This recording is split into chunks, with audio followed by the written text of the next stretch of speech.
Hello and welcome to the EDHRECast. My name is Joey Schultz and I'm joined as always by my fantastic co-hosts. First up, he just wants to cast a kicked Jace. It's Matt Morgan. You guys know those little Russian nesting dolls? Yeah. Yeah, I hate them. They're so full of themselves. Okay. Well, yeah, how do I walk into your dad jokes every single I'm going to put week, that man? one in a little box, then I'm going to put it away, and then I'm going to put another little box, and then I'm going to put it away. And you'll put that box into another box, and then you'll mail it to yourself. This reference is getting off of the hook. Anyway, let's introduce our next co-host. His sole mission is to kick a cast Jace. That's Dana Roach. We have finished all the Zendikar Rising dual-faced land spoilers. I'm kind of disappointed we did not get a new version of Temple of the False God. I was hoping we would get an improved one where both sides of the card screw you over on turn 4 versus the one now that only does it on one side. So that's kind of a letdown. But other than that, I really like the card so far. Well done, Dana. I really appreciate that. Do you have some feelings about Temple of the False God? Small ones, but feelings nonetheless. Seems like it. Anyway, this is the EDHRECast. EDHREC is the best deck building resource on the web for the Commander format, compiling data from deck lists all over the internet to provide helpful recommendations for your new Commander decks. And here on the podcast, what we like to do is give all that data a little more context. Fellas, what is it that we are talking about this week? How to evaluate modal spells. That is right. Zendikar, the new set, is full of cards that really force you to make a choice when you play them. So what we wanted to do is talk about how we evaluate the choices that we make when it comes to those different spells that have 2 separate choices, 3 separate choices. Sometimes you can make 3 choices all in one. So we wanted to talk about some philosophies behind that so that we can evaluate those new cards from Zendikar. But of course, before we do, what we want to do is give a huge shout out and thank you to the folks at the Command Zone podcast who handle all of the post-production work for our podcast here. They do an amazing job bringing it to the screen. It looks so awesome. And of course, we also want to thank our wonderful sponsors for the show too. Yeah, I would like to thank our sponsor, Card Kingdom. They have an amazing buy list if you have unused cards you wish to get rid of in exchange for store credit or even cash. And they have an impeccable inventory of almost any card you'd want for your deck, including new cards from brand new sets like Zendikar Rising, which they tend to ship out as soon as the packs and cards are available. We're also sponsored by TCG Player, who has thousands of individual sellers and the deepest inventory of cards online. They have foil, non-foil, old, foil, new. They have foil cards. Anything you want to put in your deck, they have copies of. Simply go to EDHREC and click on the card in question and follow the link to the site of your preference.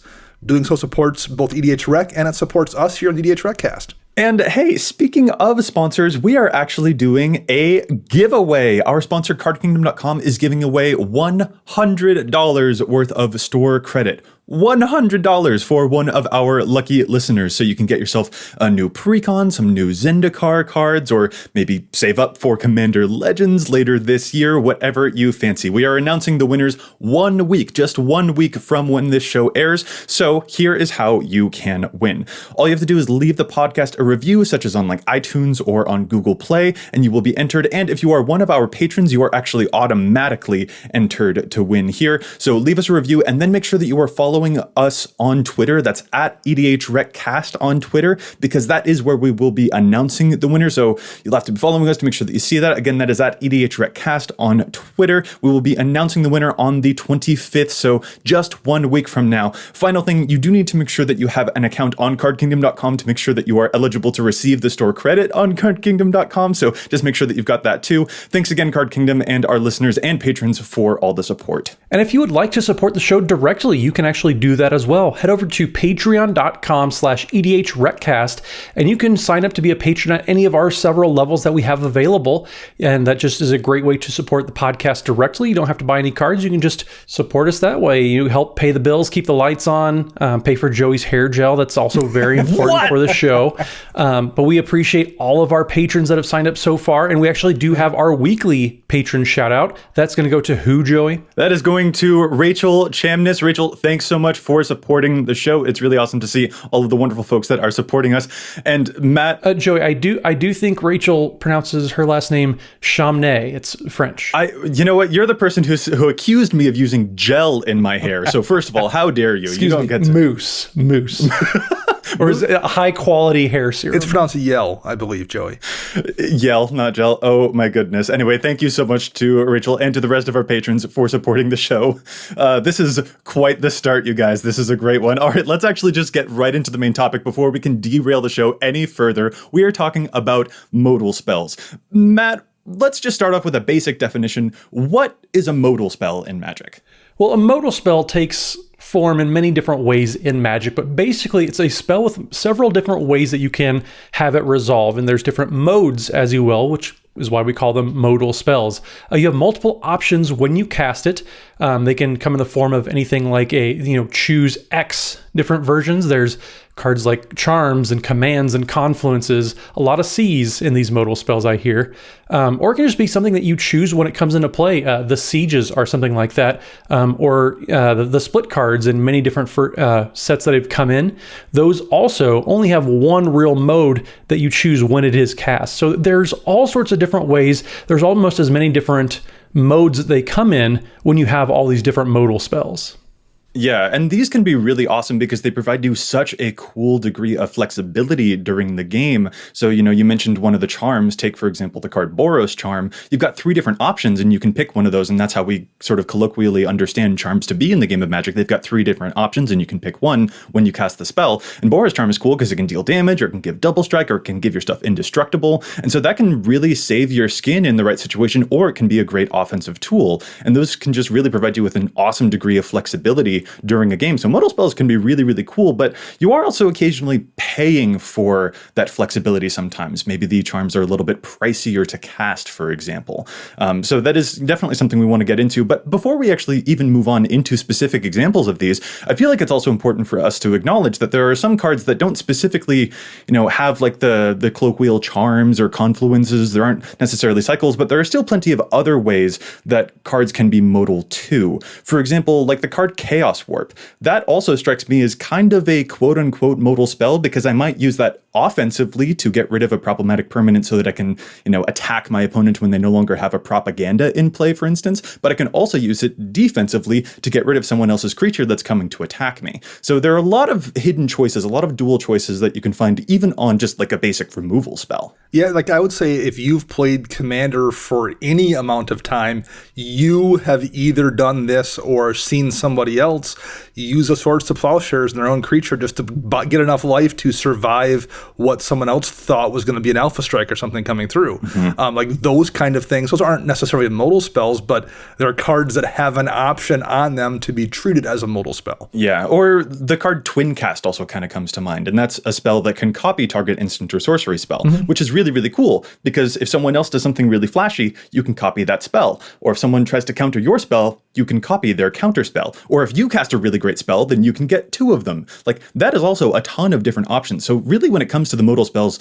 one of the biggest ingredients is definitely their flexibility. And it's just tough to figure out, is that flexibility worth the cost and the timing and all of that jazz? So let's try and evaluate some different examples of modal spells, and especially seeing where they sort of land according to EDHREC. Dana, do you want to start us off by talking about some of the charms, for instance, that we see in EDH? Charms are probably kind of the first thing that at least comes to my mind when I think about modal spells, particularly the ones from Ravnica, although those I don't think were the original charms. I think we had prior to that some monocolor ones, but the Ravnica charm cycle is kind of the iconic modal spell, at least in my mind. Things like Boros Charm or Rakdos Charm, and those 2 in particular are the 2 most popular charms we see out there, and 2 of the most popular, like, very clearly modular spells you have. Boros Charm is 2 mana and it has 3 very useful modes. You hit somebody for 4 damage, permanents you control gain indestructible, or target creature gains double strike. Those are all 3 really useful abilities that aren't terribly priced at 2 mana. Mm-hmm. Rakdos Charm, same thing. Exile all cards from target player's graveyard, which can save you from but can save you from like a living death that absolutely is going to end the game. Destroy target artifact, almost always useful, and each creature deals 1 damage to its controller, which can just win you games sometimes. Like, I've paid 6 mana for that particular effect. Yeah, sometimes, yeah. So I think the important point here, particularly with these first two, but this generally applies to the third one on our list here, Golgari Charm as well. All of those modes are useful, and they're relatively efficiently costed at 2 mana. Right. Yeah, I mean, just the ability to have very relevant options available at any given point in time is probably why the charms from Return to Ravnica, Dana, not original Ravnica, Return to Ravnica, was when the charms came out. Yes. Just having something that's going to be relevant at any given point in the game, that's going to lead to a high amount of play, because Boros Charm, like you said, Joey, you can use it offensive or defensively. You can use it defensively to save your entire board in case of a Wrath of God coming down. Or say you're going for an Alpha Strike with a very big creature, you can give that creature double strike and then win offensively. So there's so much cool stuff you can be doing with a lot of these charms. Some of them not quite as powerful as the others, but these three definitely, if you are playing in those colors, they have to be at least in that initial pile of 130 cards that you're looking at for any given deck. Yeah, and what's so cool about these in particular, like Dana mentioned, like a lesson I really think we ought to take here is how efficiently costed these are. I would pay 2 mana for any one of these effects for another card that didn't have those same modal options. Golgari Charm, for example, has that regenerate each creature you control clause. Well, I mean, Heroic Intervention is a really, really good card, and that is also 2 mana that helps save your board in that way. Maybe that's not a great example, but like there's the card Rapid Vigor, for instance, which is also 2 mana to regenerate your whole team. So yeah, these effects are all kind of costed around the 2 mana, so that makes me perfectly comfortable paying that much mana for any one of these. So it's hardly a loss to be paying mana for the extra degree of flexibility that I get here for one of these options, compared to some of the stinky charms. Like Orzhov Charm, I think, is the least played one, and it's like 2 mana, and you can return a creature you control and all auras attached to it to their owner's hand. Or you can destroy target creature and you lose life equal to its toughness. I don't really want to pay 2 mana for that. I can just pay 1 mana for a Path to Exile. Or you can like reanimate a 1-cost creature from your graveyard. Like none of these effects are really worth 2 mana compared to the other charms that are way more popular. Well, I think the beauty of the really good charms, and I think we're going to mention this as we talk about other things as well, the ones that really shine are ones where you might well pay that cost to run that spell, even if it wasn't modular. Boros Charm, the ability to give your permanents indestructible till end of turn for 2 mana to dodge a board wipe, that's maybe worth it if that's just that spell. If that's all that spell does for 2 mana. There's decks that's probably worth it. Golgari Charm, there's probably decks where regenerating your entire board for 2 mana is worth that spell if that's all it does. So that's where I think it becomes super easy to evaluate modular spells, where the other modes almost become irrelevant. One mode is so good you're willing to pay for it. The rest is just like free value. It's free real estate. Wow.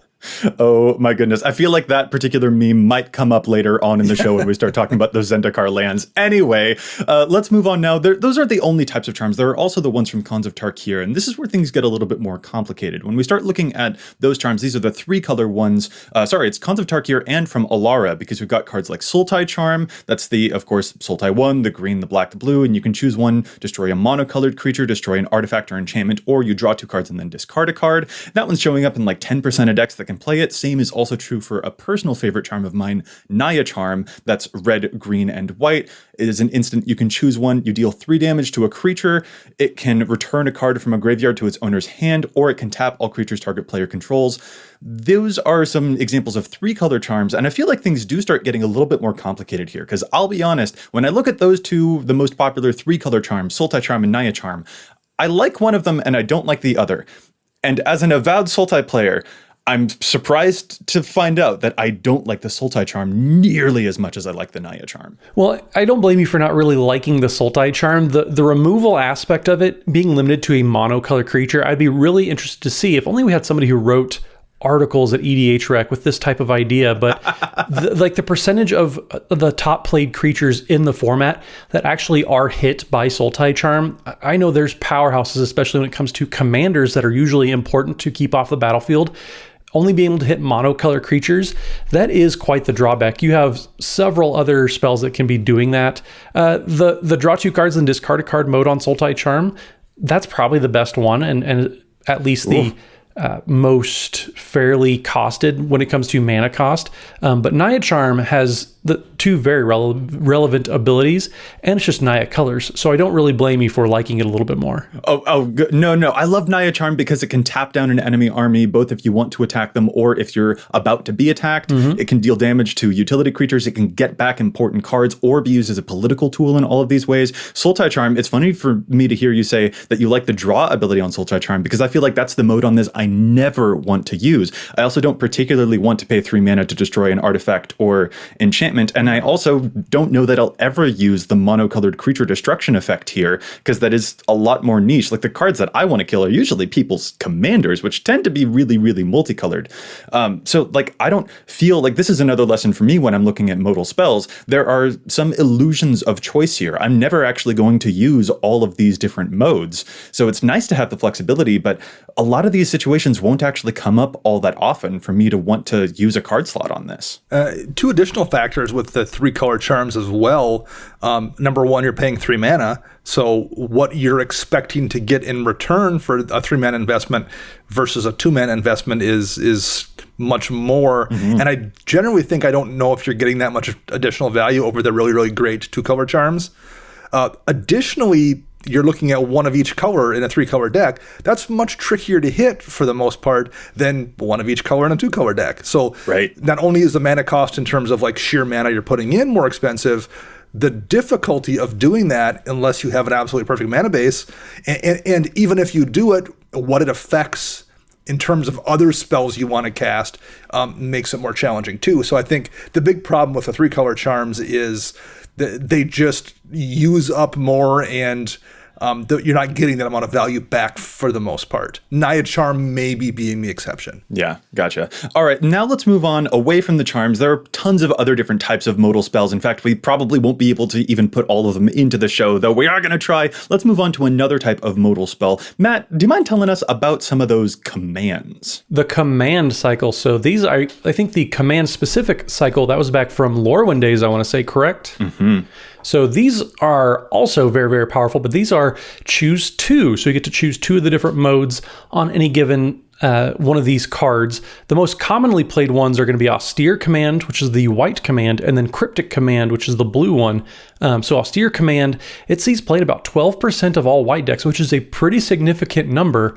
But that one is 4 white, and you get to choose 2 between destroy all artifacts, you can destroy all enchantments, destroy all creatures with converted mana cost 3 or less, or destroy all creatures with converted mana cost 4 or greater. So it's a nice little board wipe. And board wipes are always one of White's greatest strengths when it comes to Commander. So it's not really surprising to see such a flexible board wipe getting so much play. Like, I'm not sure if I would call Austere Command the best board wipe in the game. I think it depends on what you want to do. You know, the efficiency of Blasphemous Act is amazing. Deluge is super cheap to cast, and it gets run indestructible, that kind of thing. Oh, yeah. But it's really, really close. It's real good. I put it, it's in every one of my white decks, and I just can't imagine a situation where that isn't the case.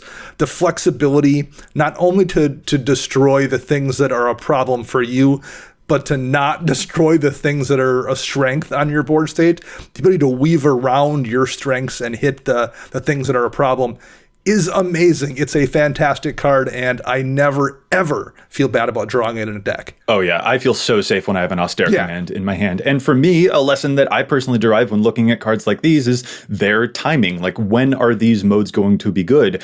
And in these particular cases, like, all of these are sort of when you're behind, except when you realize that, oh, if I have a lot of enchantments, but someone else has a lot of artifacts, I can punish them in this way. It isn't necessarily just that I'm when I'm behind. There isn't just one quadrant of the game, one space within the game where this spell can be efficient. I can use this when I'm behind and when I'm ahead. So the flexibility doesn't just exist on the card, it exists on the clock. And that's what's so fascinating about them too. And that is a huge ingredient when you are evaluating a modal spell, is when are you going to cast them? When are those modes at their best, at their peak? And Austere Command is just flying colors in terms of that. Yeah, there isn't really ever a bad situation to draw a Austere Command once the game has kind of progressed a little bit. And like you guys said, it's so versatile in what it can hit. I've seen Austere Command be a one-sided board wipe because there was an Enchantress player with 3 different Enchantress cards out there. So they just chose to destroy all enchantments, destroy all creatures with converted mana cost 3 or less. And that one player was completely blown out. And it was one of those first to worst type of situations where they were running away with the game, but they were pulled back because this card is so flexible and so powerful. I love it. I'm with Dana. I try to put one into pretty much any of my white decks. All right, so continuing through some other examples of modal spells, there's also the cycle of Confluences. Yeah, we're looking at the most popular being Mystic Confluence, 3 blue, 5 mana for an instant. Choose 3, but you may choose the same mode more than once, which tends to be relatively important in these. Mystic Confluence, counter target spell unless its controller pays 3 mana, return target creature to its owner's hand, or draw a card. So very often, Mystic Confluence, you can get away with just using the counter target spell mode one time and drawing then 2 cards for yourself. That feels pretty good, stopping whatever giant thing somebody did and walking away 2 cards up. That it really oftentimes feels fantastic. I actually, in Commander at least, like Mystic Confluence way more than the strong modern Cryptic Command, the blue version of the commands. I very much agree that this is probably better for Commander. For multiple reasons. I mean, Cryptic Command is a very, very powerful card, but most times people just counter target spell, draw a card. 99% of the time in Commander, it's a dismiss most of the time, and no one really runs dismiss. But it's harder. It's triple blue to cast a dismiss, whereas Mystic Confluence only double blue in the casting cost. Yeah. But you can, like you said, you can draw 2 cards. You can get one of all 3 modes, or say you just really need to cast that and they have extra mana laying around. You can, counter target spell, let's say pay 6 and then draw a card or bounce something important. It's so flexible, and I think that's why Mystic Confluence, when it comes to the Confluences, is the most played, because there's so many ways to play with it. It's so good. I mean, a 5 mana draw 3 at instant speed doesn't feel terrible. Exactly. Like if that's the worst case scenario on this one, that still feels really fine. Yeah. Like I particularly love that compared to some of the other Confluences, like Wretched Confluence, for instance, which is like 5 mana, also an instant. You can draw a card and lose a life, or you can give a creature -2, or you can return creatures from your graveyard to the hand. Like if I repeat a bunch of those modes, like I don't know, those are all much smaller use cases, and I think that sort of bears it out in the fact that Wretched Confluence doesn't see nearly as much play and probably won't ever. Like I don't feel like if I just want to cast this spell, like all of the worst case scenarios actually do feel a little bit worse in the terms of Wretched Confluence compared to other cards that I could be casting in that card slot. If I want a card draw spell, I probably have more efficient options than this in the color black. If I want to get creatures back from my graveyard, I could probably put them just right onto the battlefield. If I want to give creatures minus, I've probably got other things that can destroy creatures a little bit more efficiently than this. And that's just one of those where the flexibility isn't nearly as good compared to the, other Confluences that we see. It's not always spells though. Sometimes we also have enchantments. Matt, you mentioned the sieges earlier that are also pretty modal. I did. So the siege cycle that we're going to talk about is from Khans of Tarkir block, and that's going to take place in the form of enchantments this time around. The most popular siege card being Outpost Siege, which is the red one, and it's 3 in a red and has 2 different modes. So when Outpost Siege enters the battlefield, you choose Khans or Dragons. When you have the Khans mode chosen, at the beginning of your upkeep, you exile the top card of your library, and until the end of the turn, you can play that card. So it's a nice little impulse draw that gets you some sort of card advantage, kind of like Phyrexian Arena does in black. But you also have the Dragons mode, where whenever a creature you control leaves the battlefield, Outpost Siege deals 1 damage to target creature or player, or just, I believe it's any target nowadays. But that is insanely powerful as well. And both of these modes, I know in my Valduk deck, for example, I have cast both sides many times over. Well, this is a perfect example of one of those cards we talked about where it's good enough with one mode. Now, red has gotten draw options in the last couple of years that maybe don't make it the case so much anymore. But for a lot of years there, Outpost Siege, just choosing Khans mode to get that extra card, was absolutely worth it if you never, ever even considered the Dragons mode. In Mono Red and Boros, absolutely worth playing. And to have another free option that's also really good. Right. This card is still really good, but for a long time, was amazing. Yeah, that's my lesson with it, especially with the Outpost Siege, is just like I have seen, I think it's like Perforos decks or even Torbrand decks, heaven forbid, that can use just the pingy ability on this particular one. And when they build the deck, that might be the only thing that they ever intend to use with this spell, or the other way around. They can build an entire deck based off of the fact that they only ever intend to use one mode on this spell. And it's still good enough in that situation. And then there's also gravy on top. Yeah, it's there's no bad case scenario with Outpost Siege. I mean, it is the most played siege for a very good reason, because it does a lot of things that Red needed for a while. And it does kind of stink, Dana, that one card per turn almost isn't good enough anymore. Sure. It's a weird situation to be in now. Another form of modular cards that are relatively popular in the format are the split cards that first showed up back in Invasion. But I think they really kind of arose to prominence in Dragon's Maze of all sets, not the most beloved expansion of Magic's history. But in Invasion, what they added was a ability called Fuse, which lets you actually have the option to cast both halves of the card versus previously and basically since then, whenever we've seen split cards, where you have to choose. So the Fuse cards are ones that have really probably seen the most play of the split cards. Wear and Tear in particular is really, really popular. It's in over 10,000 decks. And the two modes there are very simple. You have one in a red, destroy target artifact, which is Shatter from way back in Alpha. And the other mode for a single white, destroy target enchantment. Or you can fuse them both and just spend 3 mana and destroy an artifact and an enchantment. At instant speed as well. Really solid. Yeah, really, really solid. I don't think you run Shatter anymore, and I'm not sure you run, is it a Race? It's a 1 mana white to destroy target enchantment. I think that's right. Yeah, I believe so. I don't know if you want either of those two, but having them both stapled to one card with the option to cast them both simultaneously is really, really efficient. With that said, like I feel like the split cards are a really big example of how obviously clunky sometimes they can be. Like I look at the card Down and Dirty, for instance, and I'm just like, I don't think I kind of want either of these effects. Like actually, okay, 3 mana for the recovery effect, get a card back from the graveyard, sure, but man, I'm never going to use the other half of this. Ever. So why am I spending extra mana on this effect when I'm never going to play the other half? So that is another big thing for the split cards too, I think. It's like, when are you actually going to use all of the modes on this? Well, and for me, I think that boils down to kind of a point maybe that applies to all of these modal spells is how much mana are you investing to get that effect versus just that card at face value. Mind Rot is a mana less on down. And even then, that's not really played all that often in Commander. So I don't blame you for not wanting to cast the down version, or down half, I should say, of Down and Dirty, because mana-wise, when you just compare it to what is that one effect on a card? How much does that cost? How often is that played? That's a very, very good question to be asking with all of these modal spells. Mm-hmm. So those are a ton of different cycles, a ton of really big examples of them. But like, are there other modal spells, other cards that present different options that jump out to you guys that are really fun to play, that you have maybe interesting lessons to learn about? What are some other choicey cards that you see a lot in EDH that get your brain a-whirring? So if we want to talk about cards that are just really, really good, that have modes in general, we mentioned how great Austere Command was, and we were all very much on board with that card. Merciless Eviction, sure, at the same exact cost, at least CMC, it's 6 mana, requires black and white.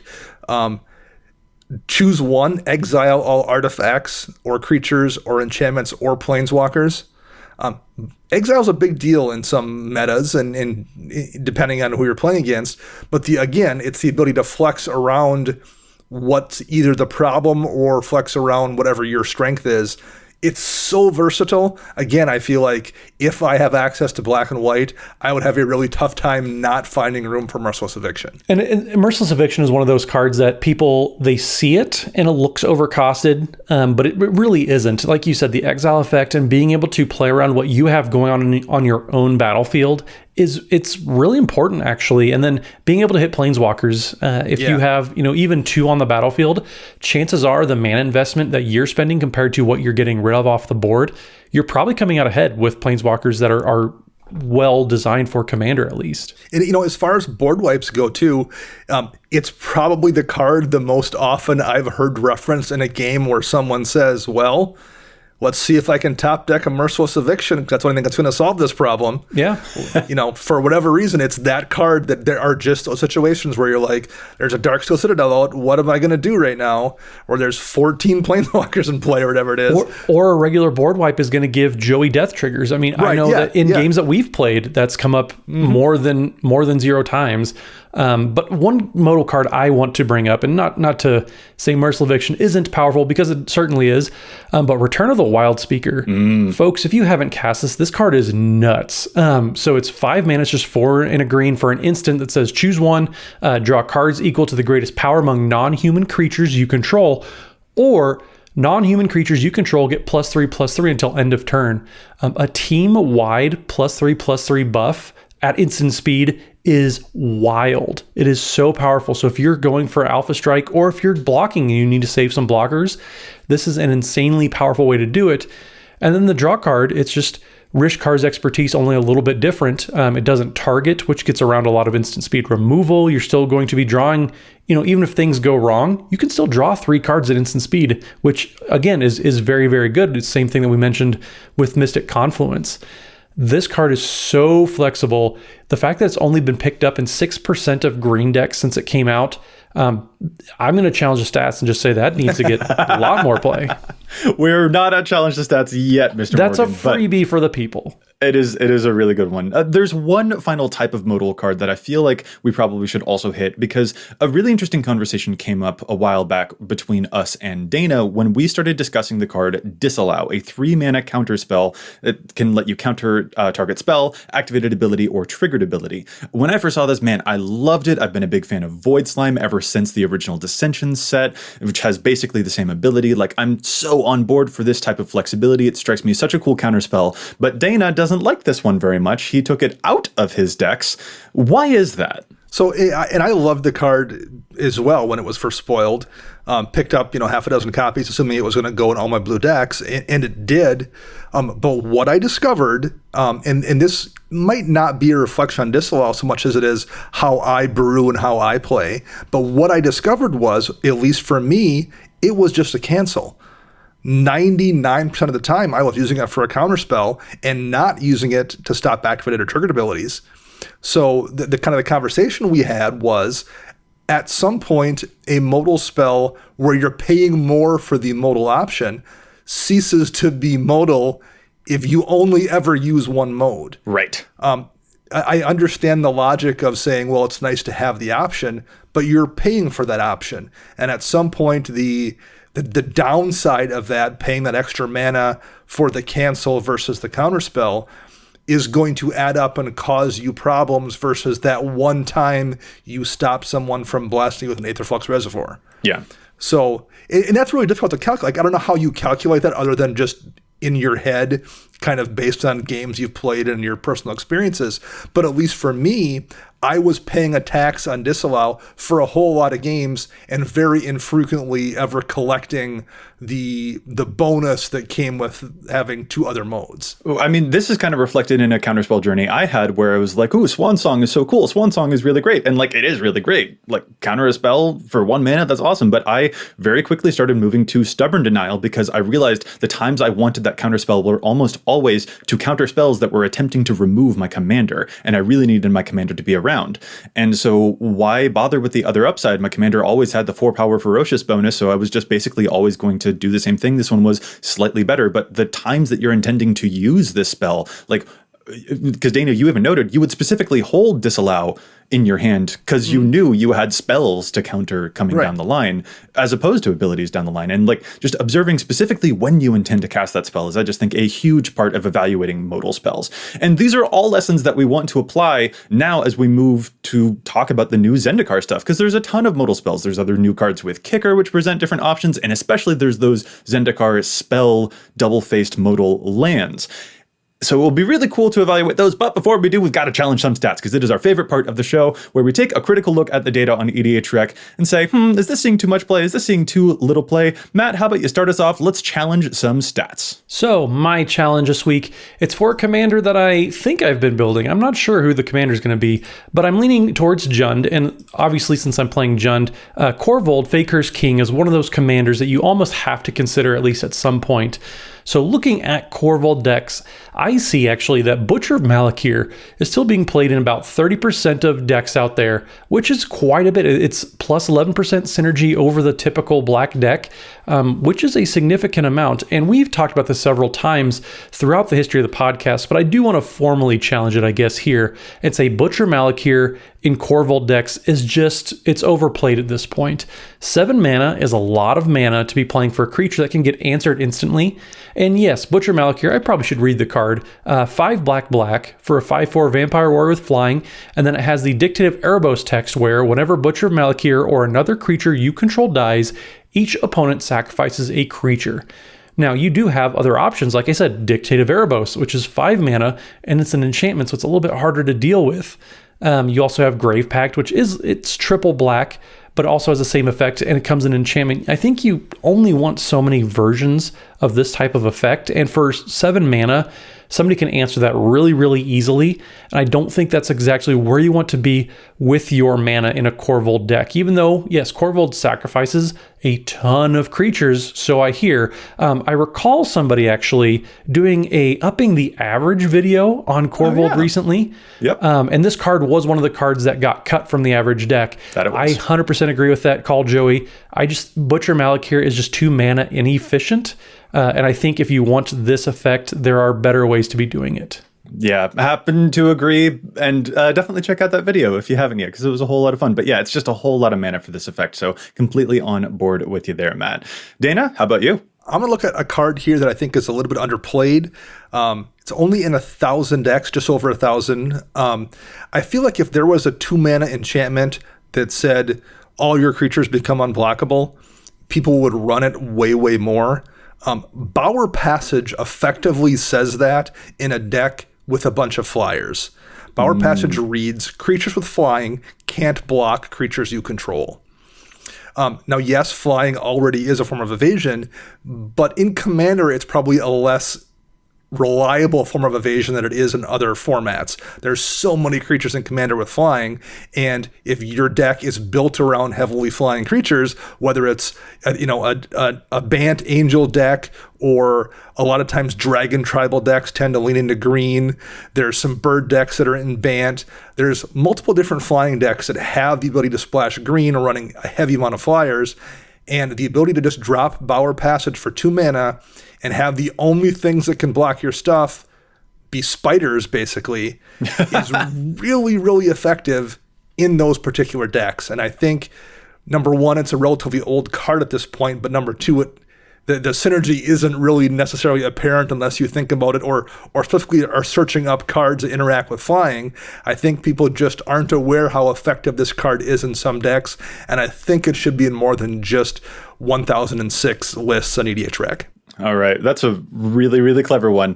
Dana, my challenge this week is sort of in your honor, but it is also in honor of one of our patrons. Remember, we do have the Patreon tier that you can subscribe to submit Challenge the Stats. You can, of course, submit Challenge the Stats to us via email, but these are the ones we're definitely going to see because, man, we get deluged with a whole lot of different requests. This one comes from Connor Gandy, one of our patrons. He would like to challenge a card that, Dana, it feels like this one's definitely for you because it's an old card that I'd never heard of before. This is the card Aftershock. Connor tells us it currently sees play in only 605 decks, but I think it should be seeing more play specifically in mono red decks. Aftershock is a 4-mana sorcery in red that lets you destroy target artifact, creature, or land, and then it deals 3 damage to you. This is a way to destroy creatures in mono red without having to rely upon damage-based removal. It says destroy target creature in mono red, exclaims Connor, and yeah, this is a pretty clever one, a card I'd never heard of before. If you're looking for a way to destroy creatures without having to rely on damage, and you're playing mono red, this is definitely one you should consider. And again, talking about modular spells with the relevant modes, that feels pretty okay in mono red to spend 4 mana to destroy any creature basically that doesn't have indestructible.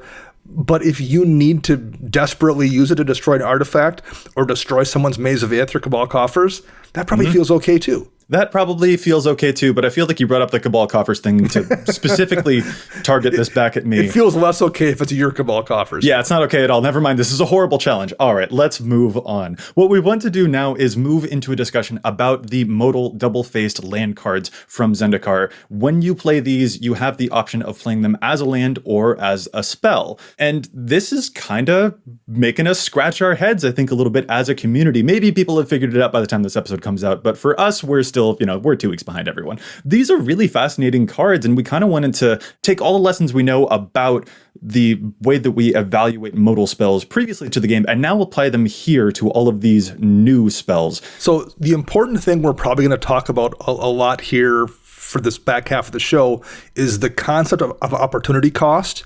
And that's the loss of potential gain from other alternatives when one alternative is chosen. So when you have multiple choices on a card and you choose one, what have you lost by, in this case, not choosing other modes, or by running a modular card that in a lot of cases has a tax baked into it by virtue of being a modular card. So that's going to be the key to evaluating a lot of these, is figuring out what the cost you are paying to have the opportunity to run these cards that can be multiple things. The first ones we'll kind of look at here are probably the easiest ones to evaluate, and those are the dual lands that can be either thing. The first example we'll go with here, just because it's what's on the sheet in front of me, is Clearwater Pathway and Murkwater Pathway. So this is a dual-faced card that on one side has Clearwater Pathway, which is just a land that taps for a blue mana, and it doesn't come into play tapped. The other side, Murkwater Pathway, is just a land, doesn't come into play tapped, that taps for a black mana. So it's a land that can always tap the first turn. It just forces you to choose which mode or which side you want when you play it, and it will only make that color of mana from here on out.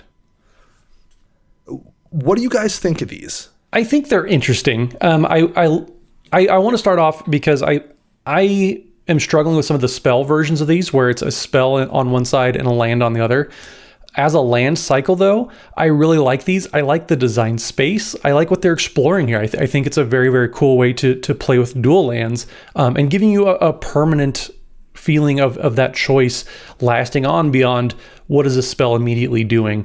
As far as commander goes, though, when it comes to duels, I'm a big fan of having access to both colors at all times, though. So if I'm going to play a dual land, I want to have 2 colors, not just on one turn, or have the option to have that, but I want both, or my lands to be, providing me mana of both colors moving forward for the rest of the game. So it's an interesting situation. I only like these in 2 color decks. I don't think in 3 or more color decks, these are really what you want to be doing with your mana fixing. But like I said, I really like the design space. I think they are fairly elegant for having some sort of, I really need black mana. Well, this is going to come in untapped, so you're able to get that untapped mana on the turn that you need it. But there is, like you said, a little bit of a choice that comes along with the deck building that I think is very, very interesting. Right. The thing that you have to evaluate here is this flexibility worth the alternative tempo?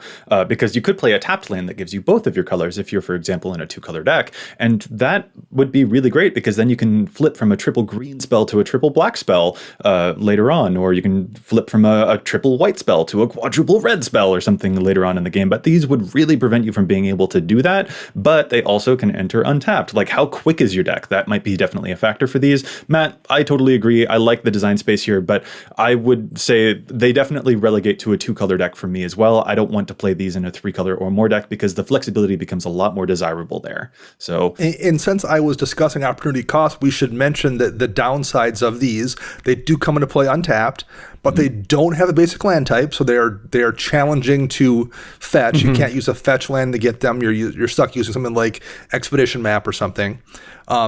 So because of that, that's a downside. They're not going to work with like a mana doubler or something that cares about, a basic land type. They are going to get hit by a Back to Basics or by a Blood Moon. So there is some slight risk that comes with having the ability to play a land that can be one or the other. Yeah. And I agree. I think in a 3-color deck, you don't want a land that can only provide you 1 color of mana necessarily. And I think the problem in a 2-color deck, I don't know if we need them. I think 5 or 6 years ago, they might have been much better. I think today we've gotten so many dual land cycles in the last few years. I think unless you're on a budget, and they're probably going to be relatively cheap, and I think if you're on a budget, they're probably excellent in a 2-color deck. But I think if you are able to spend enough money to pick up shock land level lands, I just don't know if you need them over the duels you're going to run in addition to, your dozen to 14 to 16 basics. See, I don't even think you need to upgrade these only with shock lands. I think a lot of the check lands like Hinterland Harbor and Dragonskull Summit, those types of lands, those are going to be fine too. I think the Battle Bond lands, I prefer those, and those aren't shock land price. Yeah. I think these are going to get a lot of play in standard, but I think once they rotate out, or if the colors that don't see a lot of play in standard, those will be fairly cheap for you to pick up. But like you said, I don't think these are going to be very, very good in 3-color decks because they're only providing you access to one of those colors. I think at that point, I know you guys aren't big on the thriving lands from Jumpstart, but that's what I would rather play, I think, because it's going to get you the color that you need along with another color that's coming up. So I put these in like the same tier of dual lands as maybe like the Shadows over Innistrad lands, where you have to kind of reveal the basic in your hand in order for them to come in untapped. But those, again, my big constraint with these for Commander, where mana fixing is pretty important. You only have access to 1 color while these are on the battlefield, and for me, that's where I'm the most hesitant on these. So another thing for me, and it's something that Dana alluded to earlier, is that the ability to fetch up a basic land is actually really, really important. There are some decks, there are some strategies that really require you to have basics to fetch. There's the landfall, but then there's also, for me, as a player who really enjoys those Cabal Coffers that the Aftershock keeps on destroying, which is really rude of everyone, by the way. But like, I really want to have a lot of swamps, which is what kind of makes me trepidatious about not just this dual land cycle, but sort of the rest of the cycle when we start moving now into a discussion of the spells that are also lands on the other side. There are the mythics, for example. They all have sort of like triple in their cost. They have really bombastic spells on one side, and they can enter the battlefield untapped on the other side if you pay 3 life. So there's actually kind of 3 decisions happening here. You can save these as a really big late game spell, or you can play them as a tapped land, or you can sacrifice a little bit of life to regain some of that tempo. But like, it's so funny for me looking at these big mythic spells. There's the Agadeem's Awakening, there's Seagate Restoration. These are fascinating, and they hit a checkbox for me on modal spells that I would think is really awesome because like they can be an early game play. They're good there when I'm developing, I just play a tapped land, and they can be a really great late game play too. So like this is hitting multiple quadrants. I should love that. And yet when I look at all of these, especially the mythic ones, I'm kind of just underwhelmed, which is really surprising to me, but I don't think I like too many of these mythic flip lands all that much. See, I agree with you, but I think for different reasons. I do agree that maybe the spells aren't quite flashy, but for me, I think the poor deck building habits that these are going to encourage in a lot of players is where they're going to really do their damage. I see so many people saying, oh, I can just pull a basic for these, or I can pull a land for these, and it's fine. And I think that is 100% the wrong call. A really, really good stance that I heard, Brian Gottlieb, who he does the Arena Decklist podcast with Jerry Thompson, 2 very, very intelligent players. They're very, very successful. They are talking about putting these in decks, but having them filling a spell slot. So they're eventually going to be going up to effectively 35 or 40 lands in a standard deck, where you don't want these to be taking up a spot in your commander deck in the land slot, because more often than not, you're going to be playing these as a land, because, and Brian puts this much more eloquently than I can. Definitely check out the Arena Decklist podcast where they're talking about the Zendikar previews, because they put it very, very well that basically you want to maximize your chances of playing games all the time, which means making sure you're hitting your land drops. I think people are going to put these in their decks, and they're big splashy spells. They're going to want to hold on to them as long as possible to cast any of these dual face spells. And I think that's going to put people in kind of a weird position where you need to hit your land drop. So you want to play these early because they do come into play tapped. I think, first of all, I'll say, when you say big splashy spells, I agree, but I will also note none of these, I think, are good enough to run if that was the only half of the card. I do agree. This isn't an Outpost Siege part, I don't think, situation where like it's good enough with one mode or a Boros Charm. I don't think any of these 5 cards are probably good enough to run if that was all the card was. Right, and let's actually read out some of those for folks listening. There's the white one, Emeria's Call, 7 mana, makes 2 angels, gives your team indestructible, and then of course is the land on the other side. There's the blue one, 7 mana, draw cards equal to the number of cards in your hand, +1, and then you have no maximum hand size for the rest of the game. The black one, Agadeem's Awakening, 3 and X, you return from your graveyard to the battlefield any number of target creature cards that have different mana costs of X or less, which is a restriction I'm not particularly fond of. The red one does damage to creatures. The green one lets you look at the top 7 cards of your library and puts a creature from among them onto the battlefield. If it's a tiny creature, it gets a small buff of some +1 counters. And yeah, like I look at each one of these and I'm like, I don't know if I want to pay that much mana for some of these effects. These all feel a little like 7 mana to make 2 angels. I don't know. The red one, pay a bunch of mana to deal a bunch of damage to. I could play a Blasphemous Act. I don't need this. Like that's kind of the impression that I get. I'm not really sure that I'm fond of playing these as spells. And so even if I treat them as lands with an option later in the game if I draw them, I don't know, I look at Agadeem's Awakening and I'm just like, you're kind of a gruesome menagerie more than you are a big living death kind of spell. I'm not sure that I want to cast this one ever. That doesn't seem like a game-winning position to me. I could play a Torment of Hailfire instead. So yeah, it's just so funny to me to look at these mythic spells that have so much flexibility and I'm still just like, yeah, I'm not sure that these are necessarily worth it. They're not bad, but they're just kind of like making me shrug a little bit. Well, and to be clear, I'm not saying that that they're still not playable, because that they might be based on some other things we'll probably get into here in a few minutes. But I think that's something I think you should be conscious of when you're doing your evaluation, that immediately you should be aware that like these probably aren't quite good enough if this was the only side. So therefore you need to then do some evaluation beyond just, oh, this is cool, I want to run it. I think how much you're paying for some of these spells, like I said, I think they are very, very powerful for the standard format right now. But I think for Commander, some of these, at least this Mythic cycle right here, I don't really think that they're going to make too much of an impact. I think the commons and the uncommons, I should say, of the dual face cards, that's where these are going to be the splashiest. Well, now the power here, though, is you do have the option, and we should focus on this because it does matter. The downside elsewhere is these lands come into play tapped. You have an option to skirt around that here. You can spend that 3 life and have these come into play untapped. So that's where things get interesting, because that eliminates some of the opportunity cost to playing it as a land that's not necessarily going to always come into play tapped. Sure. That really makes it tricky then. Right. But it is, again, for me, like, I want a swamp that will help out my Cabal Stronghold or my Cabal Coffers. I might want a forest that I can find when I'm playing Landfall. If I'm playing a monocolor deck, I'll probably want more plains to trigger an Emeria the Sky Ruin on my battlefield. So like there is a cost to taking away the basic land slots that I really feel these kind of impact a little bit. And that is a very hidden cost, but it is definitely one that sticks out to me. So these are very interesting. I don't know that I can necessarily fault anyone for playing these, but they don't personally strike my fancy, like Matt said, nearly as much as some of the uncommon ones do. Like those actually I find way more interesting, even though they do come untapped on the other side. There's some uncommon spells in this set that I'm actually a lot more intrigued by. Well, Joey, let's get into some of these uncommons, because I really think that the best ones, at least that I'm looking forward to playing, do come at that uncommon and rare spot. Balak-Ed Recovery is great. It's a regrowth for 3 mana, but also has the ability to be played as a land. So if you have this as your 3rd land in your opening hand, you can play that right away and it's fine.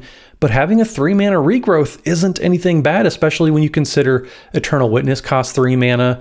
Regrowth is only 2 mana, so adding a little bit extra on the mana cost to have that flexibility, I think at least is worth it. What do you guys think of Balak-Ed Recovery? I wouldn't quite compare it to Eternal Witness because, like, I want to reanimate my Eternal Witnesses, but I love Balak-Ed Recovery, like, a lot. I will play this as a perfectly fine early game tapped land. That is perfectly fine for me. and also have a late, like a super late game play. This card is optimal when it's really late and I want to get a specific card back. Like either of those modes seem perfectly worth taking up a spell slot for me here that can also double as a type of like, yeah, I'm kind of over the moon about this particular one in a way that, like, when I look at Down and Dirty from earlier in the show, like, I mean, yeah, that one's fine, but I never want to cast the down half. Here, I'm perfectly happy if I do get a tapped land that also has potential power this later in the game. Like, I don't know. I didn't like the black mythic that gets stuff out of the graveyard, but I really like this green uncommon that does it. Yeah, I think the beauty of this card is you are going to use this side of it, or at least have opportunity to use it more often than you will with those 5 mythics. So yes, it's always going to come into play tapped, short of, you know, an Amulet of Vigor in play or something, and that's not great. But I think the opportunities this is going to provide for you to pull something huge back from your graveyard, I think the amount of times the land coming into play tapped is going to be a problem is a smaller number than the amount of times having access to a regrowth as well as the opportunity to make it a land is going to be beneficial. Yeah. Unlike the mythics, these sort of provide like effects that are small that we're familiar with. But since they are also small, that means that the amount that we're paying for this extra flexibility is also small too. And that's what I think makes the difference for me here. Yeah, I think a lot of people, we need to figure out if we're evaluating the spell as it's a spell that makes sure you hit your land drops, or it's a land that you can cast later on in the game. And finding out how that applies to your deck specifically is going to make a lot of difference with all of these cards, not just with Balagate Recovery. Yeah, let's get to some of those other examples. What are other ones that you guys like? There's 2 I'm going to lump here together because I think they're similar in that specific decks want them. We have Colony Ambush, which is 2 in a green. Target creature you control fights target creature you don't control. There's just not a ton of instant speed fight effects, and there are some decks built around doing just that. So this is one of those cards we talked about earlier, Boros Charm. You know, the indestructible mode on Boros Charm is maybe worth having even if there's no other modes. This is maybe worth it in a fight effect deck, an instant speed fight effect. There's not a lot of those out there, and maybe you want as many as are possible. This might just be worth it even if you never use the land side. And having the option to make it into a land if you happen to have 4 other fight effects in hand and don't need it, that's pretty useful. The redundancy there. That's another great thing. Like the fact that these are kind of redundant effects, whereas the mythics are trying to be more special necessarily. So they're like one of the only things that can do that compared to you've got a lot of these. Like the fact that I love the redundancy point there. That's a great way of evaluating these. Love that, Dana. I think Kazol's Fury is the same thing. It's same cost, 2 in a red for an instant. And it's basically a fling as additional cost to cast a spell, sacrifice a creature, and it deals damage equal to sacrifice a creature's power to any target. So you're paying 1 more for that fling effect. But again, there's not a ton of fling effects in the game. And if your deck cares about doing that kind of thing, or oftentimes has a bunch of giant bodies that you want the option to fling it after you clock somebody with that 25/25, whatever it is, that's almost useful just on that face side alone. And being able to be desperate and play it as a land, that's really good utility there too. So I think those are 2 cards where those effects are rare enough that decks that want them might only care about one side, and you're getting a free opportunity to make it a land on the other side that if you use once every 15 times you see the card, well, great. That's just extra bonus for you. Well, Dana, I also have 2 that I think are real spicy. Valakut Awakening is 2 in a red for an instant that says put any number of cards from your hand on the bottom of your library, then draw that many +1. I think that is an excellent filtering card. There's a lot of mono red decks out there that just need some way of filtering out all these dead draws they're getting. And this is a great way to recycle them without having to loot them away and throw them into the graveyard. It's super powerful. And even if you're in some sort of Spellslinger deck, Niv Mizzet Perrin, I know for sure, cast this, draw something, cycle everything away, and then draw all those cards again. You're getting a lot of cast triggers for Psychosis Crawler and all those types of creatures that want you to be actively drawing cards. But then also a card that I just saw when we were going through the show notes, so this is going to be new to me. Malakir Rebirth is kind of nuts for an instant speed spell. It is just choose one or choose target creature. You lose 2 life until end of turn. That creature gains. When this creature dies, return it to the battlefield tapped under its owner's control for only 1 black mana. That seems insane for some commanders that you want to be having around. Joey, I'm sure you might want to find room for this in your Sir Conrad deck, for example. Conrad, maybe. Sir Graven is not Sir Graven. Graven Predator Captain, that one. Sir Graven. I mean, he is pretty noble. I'll give him a Sir title. But like that's just it. I would pay 1 mana for these effects already. In fact, I think these effects naturally do cost 1 mana. So another 1 mana version that also has a way more flexible version on the other side. Sweet deal. It's really no skin off of my back to acquire that effect. And like in your Graven deck, the losing 2 life is also a bonus. It's also a boon. Exactly. In like a Gorenzo Dungeon Warden deck, the putting the cards in the bottom with Valakut Awakening is a bonus there. Like that's amazing in that deck. Yeah. And like I said earlier, like they all feel like I would pay this much mana for the regular effect anyway. The other one that really sticks out to me is Glasspool Mimic. So that's the 3 mana 0/0 shapeshifter rogue. You may have it enter the battlefield as a copy of a creature you control, except it's a shapeshifter rogue in addition to its other types. Now, that's not a huge effect necessarily. Like you can get a clone of just a creature that you control. Like, I don't know. Like, is that necessarily useful? Well, I mean, according to some of the data that we see here, yeah, that is about the rate that we would pay for that ability. For example, Cackling Counterpart shows up in nearly 5,000 decks, and that's 3 mana to create a token that is a copy of a creature you control. So like added flexibility on that one as a land, but also that's sort of the going rate for that type of clone anyway.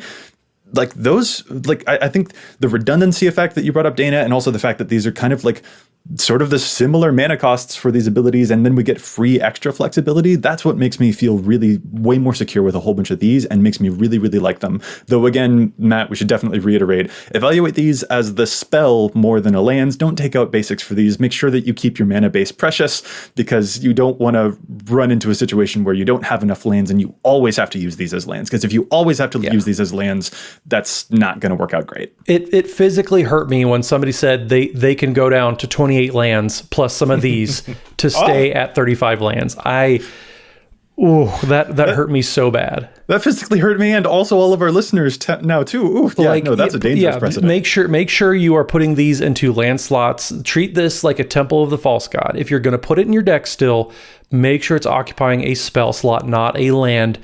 Because if you're, I'm flustered now because 28 lands plus some of these just. Well, in the other problem with treating them as lands is every time you play these as a land, if you're counting it as a land, you have less lands in your deck. So you've cast it as a spell and it's no longer a land. That's 1 less land. You have an option, it's not in your hand.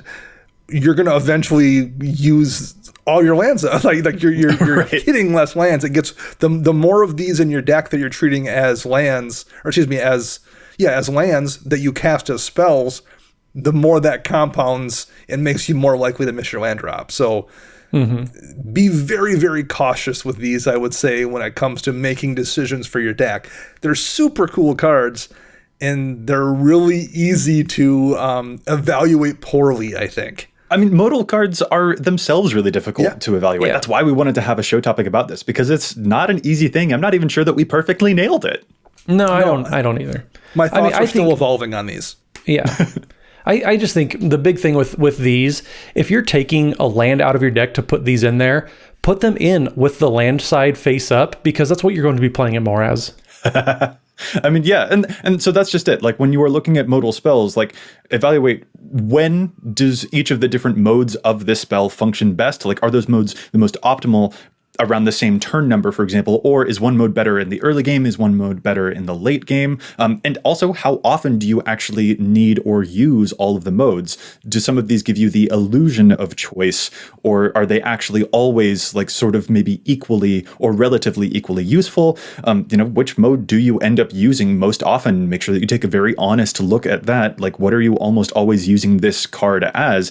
And if that's the case, how much mana would you pay for the streamlined version of whatever that effect is? Like those can all be very, very important lessons when you're taking a look at a spell that provides you with a ton of different choices like these Zendikar lands. And it's a really fascinating thing. So even if like some of the lands I'm a little shaky on and some of the lands I maybe like a little bit more, like this is definitely a very fascinating design place for them to have explored. And I'm really happy that they did because there's so much to learn from it. Yeah, I love the point that you had about how much mana are you paying more on top of the base level effect to get the flexibility and get, a little extra options on that card. I love that point. If you're wanting to spend 3 more mana over just the baseline version of that, probably want to reevaluate why you're playing that card, because that is a lot when you can just get more efficient in your deck building. The last thing I would add here is the evaluations we're doing, we're trying to kind of be general here, but a lot of this does apply to how we play and how we brew our decks, and maybe even to a degree the meta we play in. Those things might not necessarily hold true for you. So try to do your evaluation about these new cards, as well as basically any modular card, based on what you do and how your deck plays and how you build and how you play. Those things are going to be different from person to person to person to a degree. Disallow may be the best counterspell in your deck based on how you brew and where you play and how you play. Mm-hmm. Just because it wasn't in mind doesn't mean that wasn't true for you. So a lot of this stuff is very, very singular to the person, and just try to bear that in mind. And because you've came to a different conclusion than somebody else doesn't mean you're necessarily wrong. You just might be in a different place with these cards than we are. No, Dana, you're always wrong. And that's just like, Dana, I mean, really, every card in your deck is a modal card because you always have the choice not to play them. You always have the choice not to destroy my Cabal coffers. Like, that's the correct mode in all of the cases, right? You don't have to play that Nile Spellbomb. You can play something else. You don't have to exile Joey's Graveyard. I could play Relic of Progenitus or Tormund's Crypt. I have multiple options. No. We're off the rails again. We got to shut it down. With that, we need to call this episode to a close. So thank you guys so much for joining me. And if our listeners want to get in touch with us, where is it that they can find you all? Matt? So you can find me at Mathimus55 on Twitter. That's MATHIMUS55. And don't forget, Wednesday evenings, we are streaming games every Wednesday night. Twitch.tv/EDHRECast. Come join all the games and watch it. We have great guests on every week, so it's always fun to get to play with other people in the community. And Dana. You can find me on Twitter at Dana Roach. You can hear me on my other podcast on Mondays, CMDR Central. You can read my articles at EDHREC, and you can find me as well as Joey and Matt at patreon.com/EDHRECast, where you can sign up for multiple different tiers, including one that lets you join our Discord, where there's an option to hang out, talk about dad jokes with all of us, and suggest creative ways to blow up Joey's graveyard. So rude. So rude. I can't believe that you guys are using the outros and the Patreon plugs to continue talking about blowing up my graveyard. There's a new channel we made that says Destroy Joey's Graveyard. It's just suggestions. It's a private channel, though. You're not allowed to enjoy. You're not allowed to enjoy. Don't give them ideas. Anyway, I'm Joey Schultz. You can find me at Joseph M. Schultz on Twitter. You can find the cast at EDHRECast on Facebook and on Twitter. And if you have a question, you can contact us at edhrecast@gmail.com. Our thanks to Josh Lee Kwai and the entire team at the Command Zone who handle all of the post-production work on the podcast. And of course, our thanks to our sponsors, TCG Player and CardKingdom.com. You can find them using the price info links on EDHREC or by visiting CardKingdom.com/EDHREC to show your support for the show. And don't forget about our $100 Card Kingdom store credit giveaway. Leave us a podcast review on iTunes or Google Play or wherever else you listen to the show. Reminder that you do need to have a Card Kingdom account to receive the store credit, and also a reminder that our patrons are automatically entered. We are announcing the winners on Twitter on the 25th, so stay tuned. We will be back at you next week with more data and insights, but until then, remember, EDHREC your deck before you wreck your deck.